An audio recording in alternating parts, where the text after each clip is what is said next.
It's really noteworthy, these ideas for a safer, if you will, and ultimately more effective financial system emerge following crises. This has obviously emerged in the mid 1930s. You're revisiting these ideas, shortly after the financial crisis, and I think an ongoing European financial crisis at the time.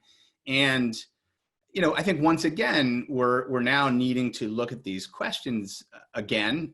We're facing obviously an unprecedented amount of monetization of debt globally, but also we're still in the early days of this economic crisis, and I think part of the underlying risk that people may be concerned about is this deeper set of solvency risks at the household level, at the level of the firm, at the level of commercial lending institutions, and ultimately even sovereigns. And we can look at each individual country in isolation, but we have this very interconnected global financial system.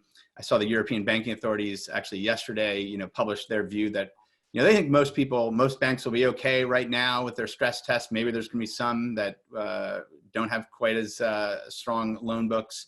But that's, still it feels like built on rosy assumptions about whether there's cascading waves of economic downturn here. But not so much looking for you to predict the future, but I think the interesting question is, it feels like these ideas are more relevant and germane again today. Yes, I would agree with you. Again, if you look back at Fisher, he was always saying the Great Depression is the main phenomenon was that people were perfectly able to do real physical work and be productive, but they weren't able to pay each other because they weren't able to get their hands on the medium of exchange, the circulating medium. So now today we're in a situation where, first of all, there is a risk that nobody would deny that more bank loans will go bad. And that immediately destroys, when it's written off, it destroys part of the medium of exchange.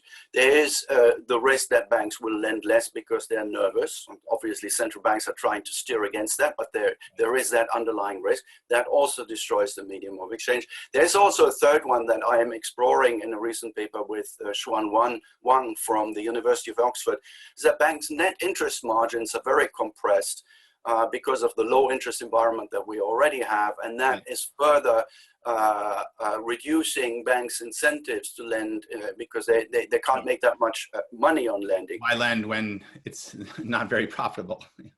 Yeah. Yes, exactly. And so the question then is, how do we deal with this situation? And when you realize that the main function of bank lending is to create liquidity by means of which people can pay each other, and if you realize that banks have all these headwinds, then you can ask the question, is there any other way in which we can create this liquidity? And that's where the whole issue of public money potentially comes into the equation.